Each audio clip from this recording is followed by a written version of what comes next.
Hello, everyone. Good morning, good afternoon, good evening. Welcome back. We're going to be finishing up the last half of chapter 10 in Beyond Religion by the Dalai Lama.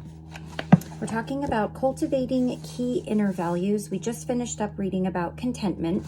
So now we're going to read about, I just lost my place, self-discipline. All right. Closely connected to the value of contentment is that of self-discipline. In fact, the value of contentment presupposes the exercise of some degree of self-discipline, as indeed do all the inner values discussed in this book.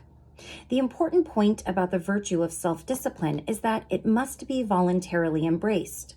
When discipline is imposed from the outside, it is very rarely effective and sometimes can even be counterproductive.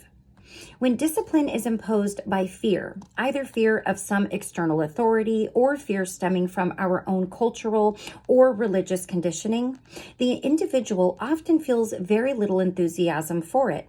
As a result, imposed discipline rarely brings about inner transformation. On the other hand, if we adopt self-regulation voluntarily, out of appreciation of its value and the benefits of refraining from bad habits, it is only natural for us to undertake it with greater determination. This in turn makes our self-discipline more enduring. In order to cultivate such voluntarily embraced self-discipline, we must once again take time to appreciate and dwell upon its many benefits, not just for ourselves, but also for others and even for humanity at large. By doing this, we can generate the enthusiasm required to maintain our motivation and determination. It is useful to begin by reflecting on the harm we do to ourselves, even physically, when we succumb to temptation and bad habits. Then we can also consider the harm that our bad habits inflict on others. It is easy to assume that our personal behavior and habits have no real effect on others, but this is seldom the case. Suppose, for example, that one member of a family is addicted to drugs. Although, of course, the family members will not suffer the direct physical and mental ill effects of the drugs, this does not mean they will not be harmed. In all likelihood, they will be deeply afflicted by worry and concern, as well as by whatever other agonies and complications may accompany the situation. So, when considering the harm we inflict through a lack of self-discipline in our personal habits, we should always be mindful of those who care about our welfare and whose welfare is intimately connected to our own.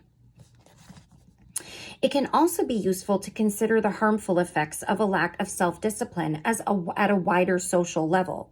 In my view, the problem of corruption, which is prevalent in so many parts of the world, is actually nothing but a failure of self-discipline. Corruption is always a surrender to self-serving attitudes of greed, bias, and dishonesty. Even the existence of a fair and just legal system becomes of little value when that system is paralyzed by corruption.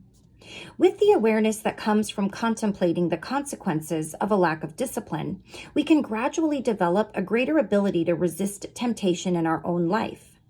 Eventually, with sustained practice, self-discipline will start to come naturally and will no longer require conscious effort and willpower. At that point, when restraint and moderation come naturally, we begin to feel the great sense of freedom that comes with self-mastery. This virtue of self-discipline is extolled in all the world's major religious traditions. In Islam, for example, a strong emphasis is placed on the virtue of sabr, S-A-B-R, steadfastness, self-control, patience, or fortitude. And those who have this quality, the sabirin, are said to be beloved of God.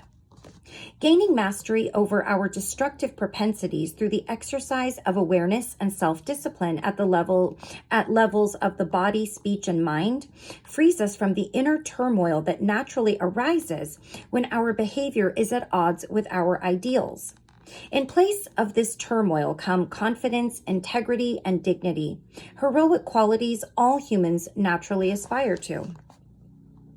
Generosity. It seems worthwhile to say a few words about the value of generosity. Generosity is the most natural outward expression of an inner attitude of compassion and loving kindness. When one desires to alleviate the suffering of others and to promote their well-being, then generosity in action, word, and thought is this desire put into practice. It is important to recognize that generosity here refers not to just giving in a material sense, but to generosity of the heart. As such, it is closely connected to the virtue of forgiveness. Without generosity of the heart, genuine forgiveness is impossible. Classical Buddhist texts describe generosity in terms of 4 kinds of giving. First, the giving of material goods. Second, the giving of freedom from fear, which means offering safety and security to others and dealing with them honestly. Third, the giving of spiritual counsel, which entails offering comfort, concern, and advice to support others in their psychological and emotional well-being. And fourth, the giving of love. An important point to recognize at the outset is that the aim of any of these 4 kinds of giving should never be to ingratiate oneself with others, but should always be to benefit the recipient. If one's motivation is in any way connected to seeking one's own benefit, this is not genuine generosity. Classical Buddhist texts also note the need to be discerning when engaging in acts of generosity. For example, in addition to ensuring the soundness of one's motivation, they discuss the need to be aware of specific contexts in which giving might not be appropriate. Giving disproportionately or giving to someone at a wrong time might do the recipient more harm than good. And clearly there are certain times, such as poisons or weapons, which are, by their very nature, inappropriate for giving. If what we give is likely to be used to harm others, the principle of compassion dictates that we shun giving in that context. Furthermore, these texts emphasize the need to be sure we are giving out of respect for the recipient, not out of a sense of superiority. A genuine act of generosity will honor the recipient's dignity. These, I think, are all helpful instructions for us to keep in mind. Charitable giving and philanthropy. A few years ago, I took part in an interesting panel discussion in New York on the subject of philanthropy. So far as charitable giving is concerned, the most pressing areas of need, in my view, are those of health and education. Health is essential to human dignity and well-being, but the resources required for modern healthcare are simply unavailable to many in the world. Education provides the means by which people can gain the skills and resourcefulness required to escape poverty. Charitable giving is particularly emphasized in the Abrahamic faiths, in which giving to the needy is regarded as an important religious obligation. I have often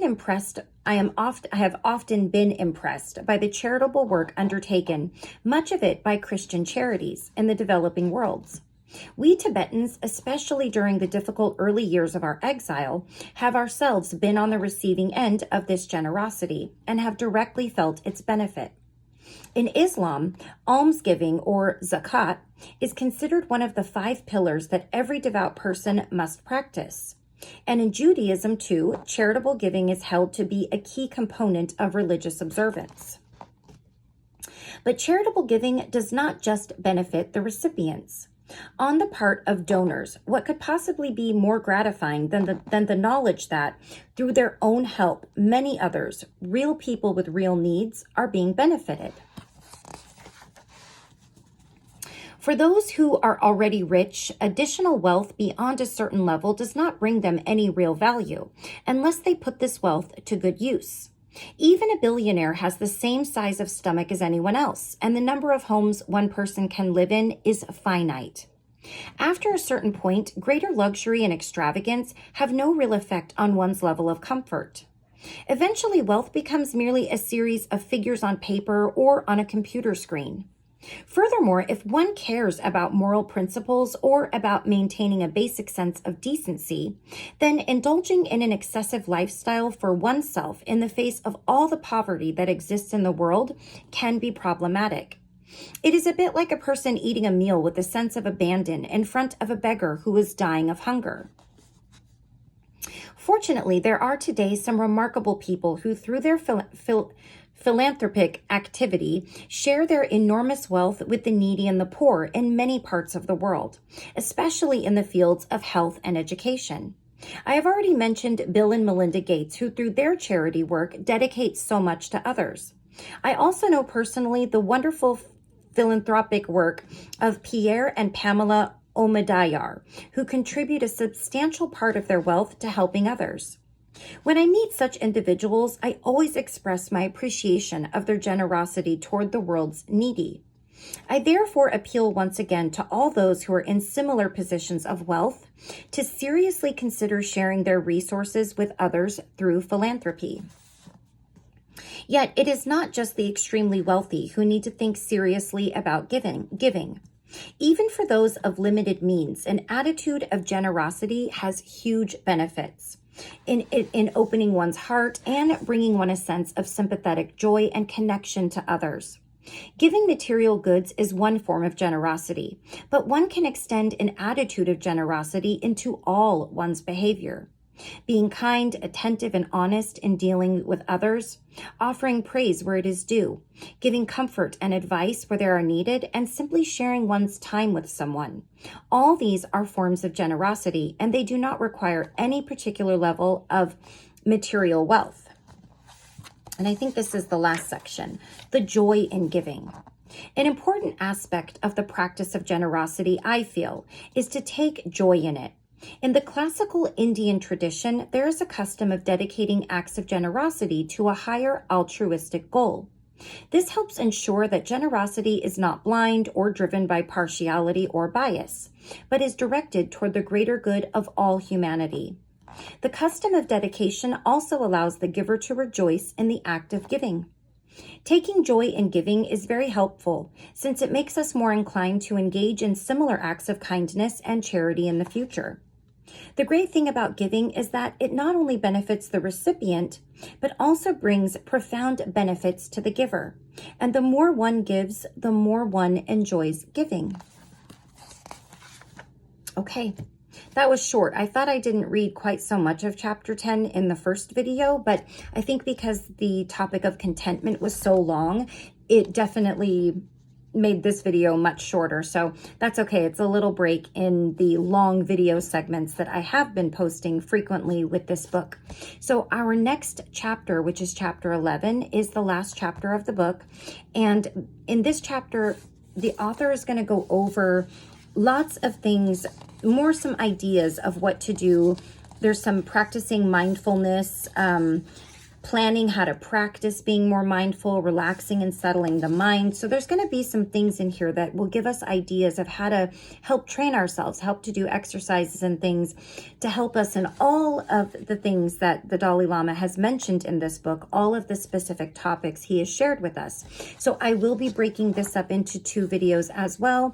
It is a longer video or a longer chapter. And then that will conclude this book. So we will stop right here. We will read up on the first half of chapter 11 in the next video. And until next time, as always and as usual, please take care of yourself. Please take care of those around you. I will see you again soon for the last chapter in this book. Take care. Bye-bye.